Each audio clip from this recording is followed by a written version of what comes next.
আসসালামু আলাইকুম। বাংলা সংবাদে সবাইকে স্বাগত জানাচ্ছি। আমি চিন্তিয়া হক। শুরুতেই সংবাদ শিরোনাম। আবারও ওবায়দুল কাদেরের ব্যাংক হিসাবে তথ্য চেয়েছে বিএফআইইউ। জানাবো শেখ হাসিনার সেই দাবি নিয়ে বিতর্ক তুঙ্গে। নির্বাচনী ব্যবস্থা পুলিশের সংস্কারে সহায়তা করতে চায় জাতিসংঘ। এবং সর্বশেষ জানাবো মাঠে নীরব, অনলাইনে সরব আওয়ামী লীগ। শুনছিলেন সংবাদ শিরোনাম, এবারে বিস্তারিত। আবারও ওবায়দুল কাদেরের ব্যাংক হিসেবে তথ্য চেয়েছে বিএফআইইউ। আওয়ামী লীগের সাধারণ সম্পাদক এবং সাবেক সড়ক পরিবহন ও সেতুমন্ত্রী ওবায়দুল কাদেরের ব্যাংক হিসাবের বিস্তারিত তথ্য চেয়েছে কেন্দ্রীয় ব্যাংকের আর্থিক গোয়েন্দা বিভাগ। বাংলাদেশ ফিনান্সিয়াল ইন্টেলিজেন্স ইউনিট দেশের বিভিন্ন ব্যাংক ও আর্থিক প্রতিষ্ঠানের কাছে সংক্রান্ত একটি নির্দেশনা পাঠিয়েছে। ওবায়দুল কাদেরের নামে থাকা ব্যাংক হিসাবে কত টাকা জমা হয়েছে, কবে জমা হয়েছে, কে জমা করেছে, এই ধরনের বিস্তারিত তথ্য জানতে চেয়েছে বিএফআইইউ। এর আগে গত 27 আগস্ট ওবায়দুল কাদেরের ব্যাংক হিসাব স্থগিত করে সংস্থাটি। তখনও ব্যাংকগুলোর কাছে ওবায়দুল কাদেরের ব্যাংক হিসাবে তথ্য চেয়েছিল বিএফআইইউ। অবশ্য আওয়ামী লীগ সরকারের পতনের পর ওবায়দুল কাদেরকে জনসমক্ষে দেখা যায়নি। তিনি দেশে আছেন নাকি বিদেশে চলে গেছেন সে সম্পর্কেও জানা যায়নি। শেখ হাসিনার সেই দাবি নিয়ে বিতর্ক তুঙ্গে। শেখ হাসিনার দেশত্যাগ নিয়ে বাংলাদেশে নতুন করে বিতর্কের সৃষ্টি হয়েছে। প্রধানমন্ত্রী পদে বহাল থাকা না থাকা নিয়ে স্পষ্ট কোনো বক্তব্য না আসায় সাধারণ মানুষ ও রাজনৈতিক মহলে নানা প্রশ্ন উঠছে। সবচেয়ে বড় প্রশ্ন, শেখ হাসিনা যদি পদত্যাগ করে থাকেন তাহলে তাকে দেশ ছাড়ার অনুমতি কে দিল? সেনা প্রধান ওয়াকারুজ্জামান সম্প্রতি এক মার্কিন সংবাদ মাধ্যমকে দেওয়া সাক্ষাৎকারে বলেন, শেখ হাসিনা দেশত্যাগের বিষয়ে তিনি অবগত ছিলেন না। তখন সেনানিবাসে কয়েকজন রাজনৈতিক নেতার সঙ্গে বৈঠক করেছিলেন। যখন তাকে জানানো হয় প্রধানমন্ত্রী পদত্যাগ করে দেশ ছেড়ে গেছেন, এই বক্তব্যের পর পরিস্থিতি আরো জটিল হয়েছে। কারণ একটি পদত্যাগী প্রধানমন্ত্রীর নির্দেশে সেনা প্রশাসন বা বিমান বাহিনী তাকে দেশ ছাড়ার অনুমতি দিতে পারে না। প্রতিবেদনটিতে বলা হয়, এদিকে ভারত আশ্রিত শেখ হাসিনার কূটনৈতিক ভিসার মেয়াদ ৪৫ দিন শেষ হয়েছে। ভিসার মেয়াদ শেষ হলেও তিনি ভারতে অবস্থান করবেন বলে আগেই জানিয়েছেন ভারতের পররাষ্ট্র মন্ত্রণালয়। দিল্লির সিদ্ধান্ত অনুযায়ী শেখ হাসিনাকে আশ্রয় দেওয়ার বিষয়ে ভারতীয় রাজনৈতিক মহলে পূর্ণ সমর্থন রয়েছে। তবে ঢাকায় নতুন করে বিতর্ক শুরু হয়েছে শেখ হাসিনার পদত্যাগ নিয়ে। সম্প্রতি ফাঁস হওয়া একটি টেলিফোন কথোপকথনে হাসিনাকে বলতে শোনা গেছে, আমি পদত্যাগ করিনি, বিশেষ পরিস্থিতিতে নিরাপত্তা কর্মকর্তাদের পরামর্শে দেশ ছেড়েছি, আমি এখনো বাংলাদেশের প্রধানমন্ত্রী। এই মন্তব্যের পর অনেকেই প্রশ্ন তুলেছেন, তিনি যদি পদত্যাগ না করে থাকেন তাহলে দেশের এমন সংকটময় পরিস্থিতিতে তাকে দেশে ফিরিয়ে আনতে সরকার কি উদ্যোগ নিচ্ছে? প্রশ্ন আরো জটিল হয়েছে বিমান বাহিনীর ফ্লাইট রিপোর্ট ফাঁস হওয়ার পর। শেখ হাসিনাকে বহনকারী বাংলাদেশ বিমান বাহিনীর একটি কার্গো বিমান 5 আগস্ট দুপুর 3:11 ঢাকা সেনা বিমানবন্দর থেকে দিল্লির উদ্দেশ্যে রওনা হয়। ওই সময় ঢাকার গণভবনের ছাত্র জনতার দখল চলছিল এবং শেখ হাসিনা ঢাকাতেই ছিলেন। সেনা প্রশাসনের পক্ষ থেকে বলা হয়েছে, প্রধানমন্ত্রী শেখ হাসিনাকে নিরাপত্তার জন্য জরুরি ভিত্তিতে ভারতে পাঠানো হয়। তবে হাসিনার দেশ ত্যাগের অনুমতি কার নির্দেশে দেওয়া হয়েছে তা নিয়ে এখনো পরিষ্কার কিছু জানা যায়নি। সেনা প্রধান ওয়াকারুজ্জামান জানান, তিনি এই সিদ্ধান্ত সম্পর্কে অবগত ছিলেন না। সেনা প্রশাসনের ভাষ্যমতে শেখ হাসিনাকে বহনকারী বিমানটির ট্রান্সপন্ডার ঢাকা থেকে দিল্লি যাওয়ার পথে বন্ধ রাখা হয়েছিল। এই ব্যবস্থা সাধারণত তখন নেওয়া হয় যখন উড্ডয়মান কোনো বিমান নিরাপত্তা ঝুঁকিতে থাকে। এমনকি তার বিমানটির উড়ান পথও পরিবর্তন করা হয়েছিল। ঢাকার আকাশ সীমা পেরিয়ে পশ্চিমবঙ্গের কলকাতার উপর দিয়ে দ্রুত ভারতের সীমানায় প্রবেশ করার জন্য এটি করা হয়। তবে বড় প্রশ্ন থেকেই যায়, শেখ হাসিনা যদি সত্যি পদত্যাগ করে থাকেন তাহলে তার দেশ ত্যাগের অনুমতি কে দিল?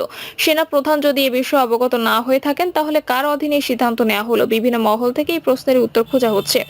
আওয়ামী লীগের পক্ষ থেকে দাবি করা হচ্ছে শেখ হাসিনা পদত্যাগ করেননি এবং সোশ্যাল মিডিয়ায় ছড়িয়ে পড়া তার পদত্যাগ পত্রটি সম্পূর্ণ ভুয়া।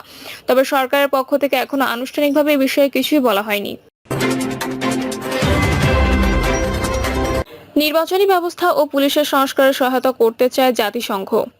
ছাত্র জনতার আন্দোলনের পর অন্তর্বর্তী সরকারকে বিভিন্ন খাতে সংস্কারে পূর্ণ সহায়তায় আশ্বাস দিয়েছেন বাংলাদেশ নিযুক্ত জাতিসংঘের আবাসিক সমন্বয়ক গোয়েন লুইস।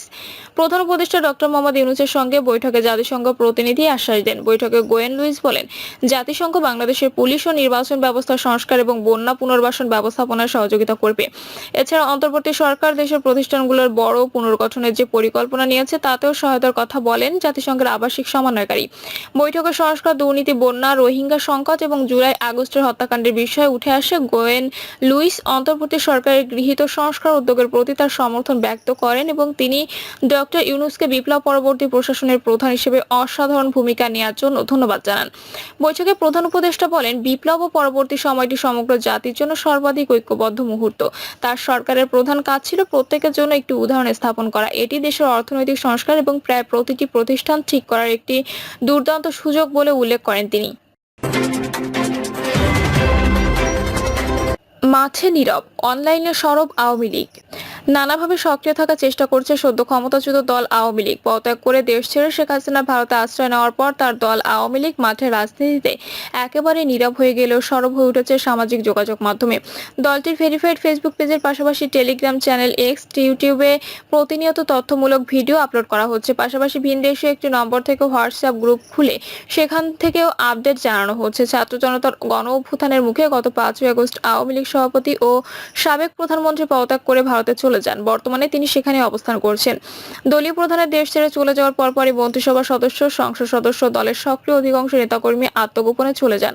অবশ্য পরবর্তী সময় তাদের মধ্যে কেউ কেউ পরে স্থলপথে সীমান্ত পাড়ি দিয়ে প্রতিবেশী দেশ ভারতে চলে গেছেন, কেউ কেউ আকাশপথেও বিদেশ যেতে সক্ষম হয়েছেন।